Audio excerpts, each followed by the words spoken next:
My wife spent 15 years threatening to take everything from me. My name is Kevin, and on the day she finally followed through, she discovered that everything was far less than she had imagined. Our marriage did not start with arguments about finances.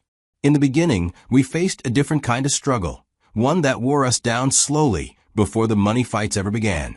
My wife and I wanted children. We tried for years. We went through fertility treatments, doctor visits, and more disappointment than I can describe. It wouldn't make sense to someone who has not lived through it. Every failed attempt created distance between us. Every negative test result added weight to a silence that grew heavier with each passing month. We never talked about how much this was breaking us. Instead, we let the frustration build until it started leaking out in other ways. Small arguments became big ones.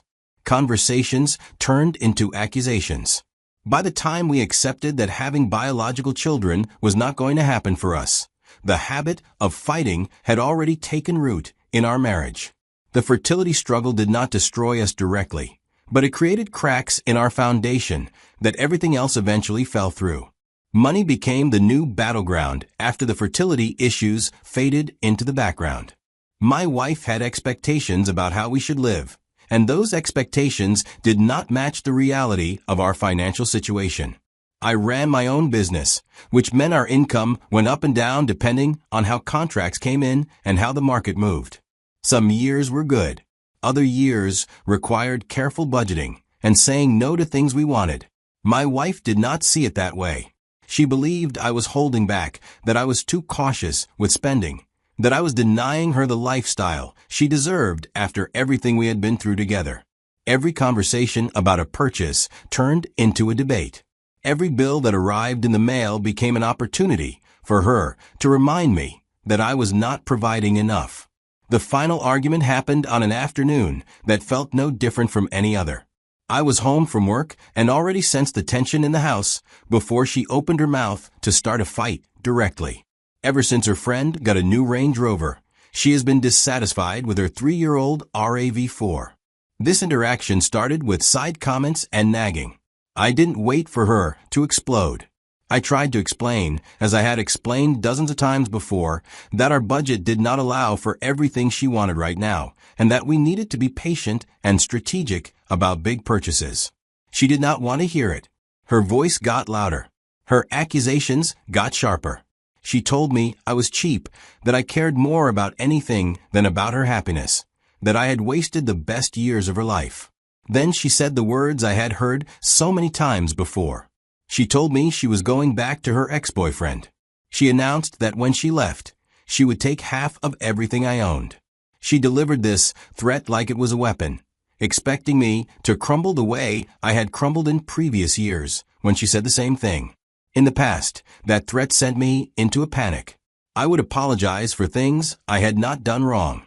I would promise to change, to spend more, to be better. I would beg her not to leave, terrified of losing the marriage I had invested so much of myself into. But standing in that kitchen on that particular afternoon, something was different. The panic did not come. The desperation did not rise up in my chest. I looked at my wife, at the anger on her face and the certainty in her eyes, and I felt a calm that surprised me more than anything she had said. I nodded and waited for her to continue. She seemed thrown off by my reaction, as if she had expected the usual performance of fear and pleading. When it did not come, she hesitated for a moment before walking out of the kitchen and into the bedroom, slamming the door behind her. I stood there alone, realizing that the years of hearing that same threat repeated over and over had changed me in ways I had not fully understood until that moment.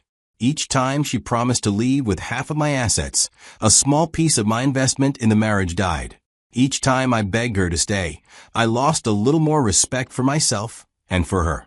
By the time we reached this final argument, there was nothing left to kill. I had already accepted, somewhere deep in my mind, that my wife would eventually follow through on her promise. I had quietly prepared myself for that day, and now that it seemed to be arriving, I discovered that I was ready. The evening that changed everything did not announce itself with warning signs. I arrived home like any other workday, opened my front door, and stepped into silence. I had expected to find my wife watching television or preparing dinner. Those were the routines that had defined our evenings for years, even when we were not speaking to each other. But when I walked through the door that evening, I heard nothing at all. I called out my wife's name and received no answer. I set my keys on the table near the entrance and walked into the living room, where I noticed immediately that something was wrong. The framed photographs that my wife had hung on the wall, pictures of her family, and images from trips she cared about, were gone. The decorative items she had picked out during shopping trips, the vases and candles and small sculptures that she insisted gave the room personality, had vanished from the shelves. I moved into the kitchen and found the same emptiness. Her favorite coffee mug was missing from the cabinet. The refrigerator still held food, but the specific items she bought for herself were no longer there. I walked through the house with a growing awareness of what I was about to discover, each room confirming what the last one had suggested. The bedroom closet told the complete story. Her side was empty. Every dress, every pair of shoes, every coat, sweater, and piece of jewelry had been removed. The bathroom counter, which had always been crowded with her products, now held only my toothbrush and razor. I stood in the doorway of the bedroom and looked at the bed, where a stack of papers sat perfectly centered on the comforter. I knew what they were before I picked them up. I had imagined this moment during quiet hours when my wife was not home, and I allowed myself to think about what would happen if she ever made good on her threats. The divorce papers were thick, professionally prepared, and filled with demands. She wanted the house. She wanted a portion of my business. She wanted spousal support and a division of assets that assumed I had far more wealth than I actually possessed. There was no note attached to the papers. No letter explaining why she had chosen this particular day to leave. No final message offering closure or even anger. She had simply gathered her belongings, arranged the legal documents on the bed, and walked out of our marriage the same way she had threatened to do for years. I expected to feel devastated. Instead, I only felt sadness, but nothing extreme. Sadness for the 15 years we had spent together and the dreams we had once shared. I sat with the papers in my hands, accepted that my marriage was over, and began thinking about what I needed to do next. I woke up the next morning earlier than usual. I made coffee and sat at the kitchen table with my phone in my hand, scrolling through my contacts until I found the name I was looking for. A colleague at work had given me the number of a divorce attorney months earlier, during a conversation where I had mentioned, without going into detail, that my marriage was struggling. I had saved the number but never called it. Making that call would have meant admitting that my marriage was beyond saving, and I had not been ready to recognize that while my wife still lived under the same roof. Now there was no marriage left to protect. I dialed the number before I could talk myself out of it. The attorney's office answered on the third ring, and I explained my situation in plain terms. My wife had left. She had served me with divorce papers. I needed legal representation. The receptionist took my information and told me the attorney could meet with me later that week. I agreed to the appointment and spent the rest of the morning gathering all the financial documentation I could find in the house. Bank statements going back several years. Records for my business showing income, expenses, and profit margins. Receipts for major purchases I had made with my own money. Property records that I knew would become important once the legal process began. I organized everything into folders and labeled them clearly, preparing myself for a fight I had hoped would never come. The first meeting with my attorney was straightforward. I explained the history of my marriage, the threats my wife had made over the years, and the demands outlined in the divorce papers she had left behind. My attorney listened carefully and asked questions about specific assets, particularly the house we had lived in and the business I had built during our marriage. I answered honestly, explaining that the house was not actually in my name and that my business income had declined in recent years due to market conditions. My attorney nodded and made notes, then explained what we could expect in the coming months. My wife clearly believed she was entitled to a significant settlement. She assumed the house was joint property because we had lived there together. She thought my business success meant hidden savings accounts and investments she could claim a portion of. She assumed the lifestyle we had maintained reflected disposable income rather than careful budgeting and occasional debt. The divorce became contentious almost immediately.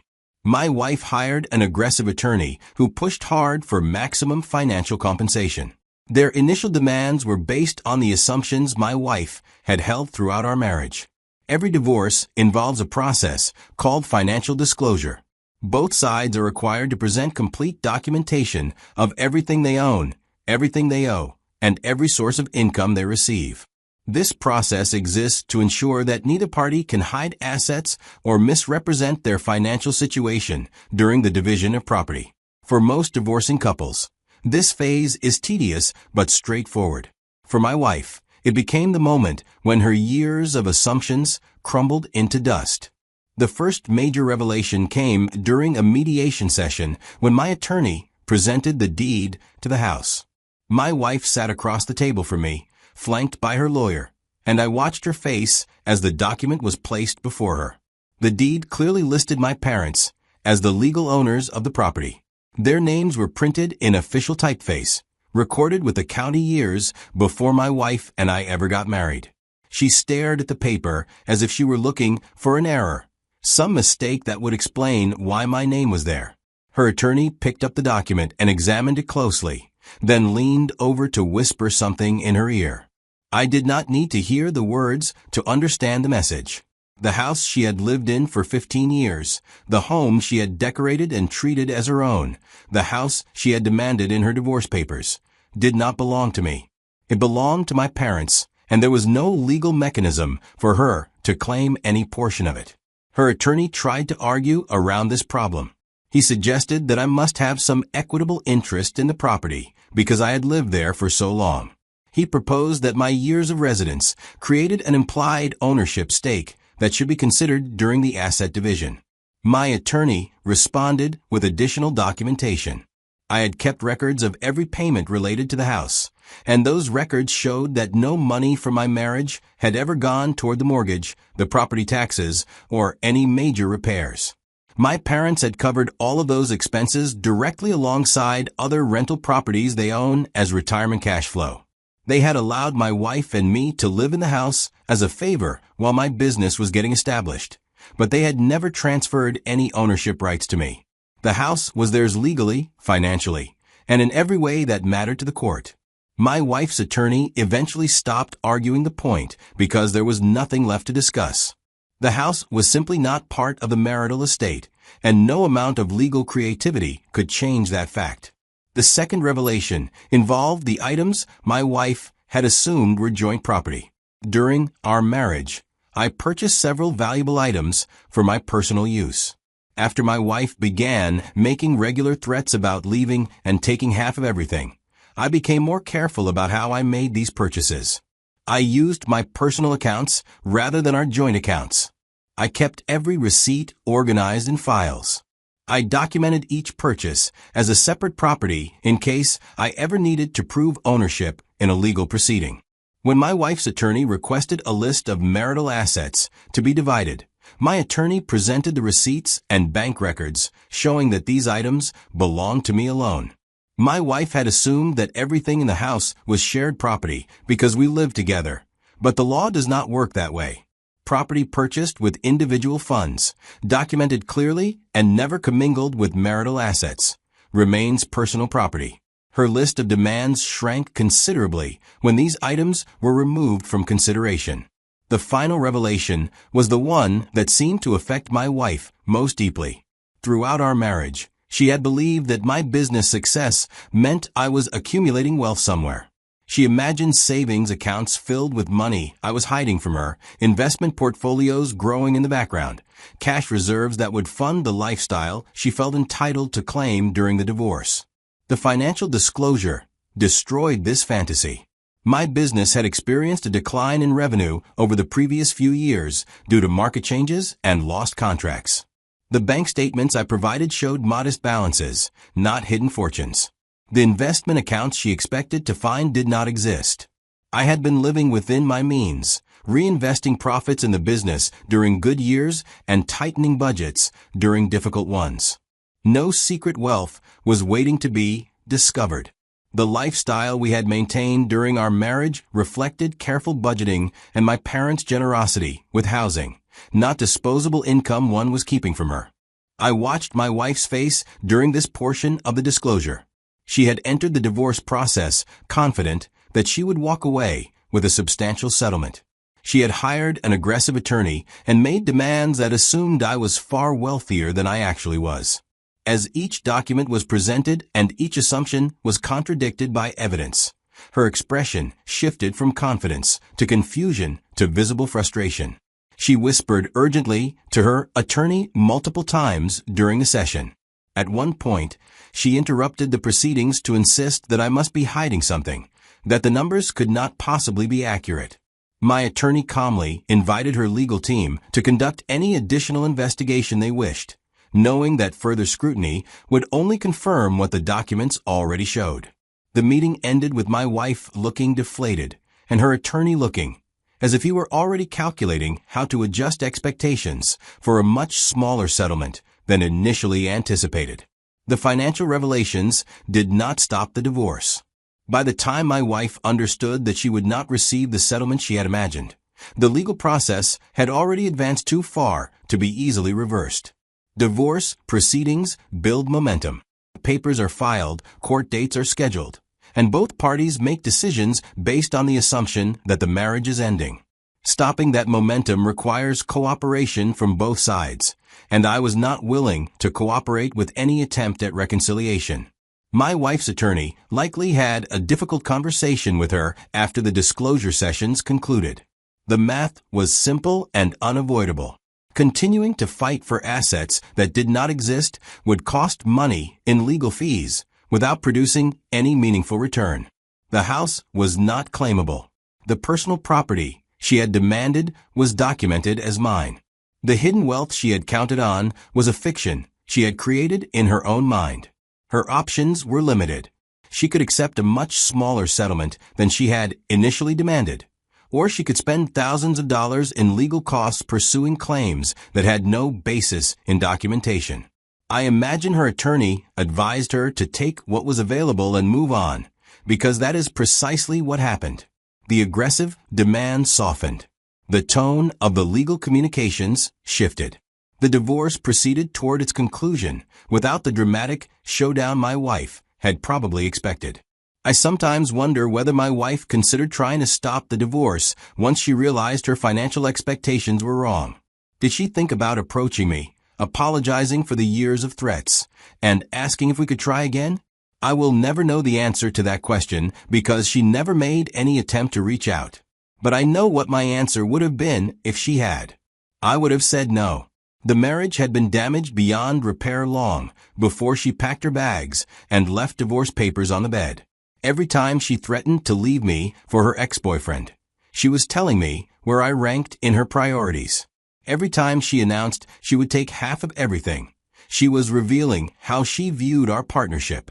I was not the husband she loved and wanted to build a life with. I was a financial resource she expected to exploit when the time came to leave. Years of that message had killed whatever love I once felt for her. The proceedings continued toward their conclusion. There were additional meetings, more paperwork, and the tedious process of finalizing an agreement that neither party was delighted with. My wife received far less than she had demanded, but she received something. I kept the assets that were rightfully mine and remained in the house that had never belonged to either of us. When the final documents were signed after a year of back and forth, and the divorce was officially recorded, I felt no celebration. I felt no victory. I simply felt the relief of reaching the end of a road I had been walking for years without fully acknowledging the destination. The marriage was over. The threats had stopped. The woman who had used divorce as a weapon against me for over a decade was no longer my problem. I was alone, and for the first time in longer than I could remember, that felt like exactly what I needed. The months following my wife's departure taught me something I had not expected to learn. I discovered how much tension I had been carrying without ever recognizing it. When you live with conflict for long enough, it becomes your normal state. The tightness in your chest when you hear the front door open. The mental preparation before every conversation that might turn into an argument. The constant low-level anxiety about what demand or threat might come next. I had lived with those feelings for so many years that I forgot they were not supposed to be part of everyday life. The silence of an empty house reminded me what peace actually felt like. My new routines were simple. I woke up without the weight of anticipating a fight. I made coffee and sat at the kitchen table reading the news. I went to work and focused on rebuilding my business without guilt about not earning enough or spending enough. When I came home in the evening, the house was quiet, and the quiet was comfortable rather than ominous. I cooked simple meals for one person. I ate when I was hungry rather than according to someone else's schedule. I watched what I wanted to watch on television. I went to bed when I was tired and slept through the night without waking up anxious about what the next day would bring. These small freedoms might sound insignificant to someone who has never lived in a contentious marriage, but to me, they felt like rediscovering parts of myself that had been buried for 15 years. I do not want to pretend that solitude was entirely painless. There were moments of loneliness that caught me by surprise. The adjustment from being part of a couple to being alone is strange, even when the couple was unhappy. You develop habits of partnership that take time to break. You reach for a connection that is no longer there and feel the absence like a missing limb. Those moments happened, and I acknowledge them when they did. But they were moments, not a constant state. The dominant feeling of this period was not loneliness. It was relief. For the first time in years, I could think clearly about what I actually wanted. My decisions were no longer filtered through the question of whether they would prevent the following argument or satisfy demands I could never fully meet. I considered my business and made choices based on what made financial sense rather than what might generate quick cash to fund purchases my wife insisted we needed. I looked at my future and saw possibilities instead of obligations. I had not realized how clouded my thinking had become until the source of the cloudiness was removed. Living alone gave me space to remember who I was before the marriage consumed so much of my energy. It gave me room to imagine who I might become now that the marriage was over.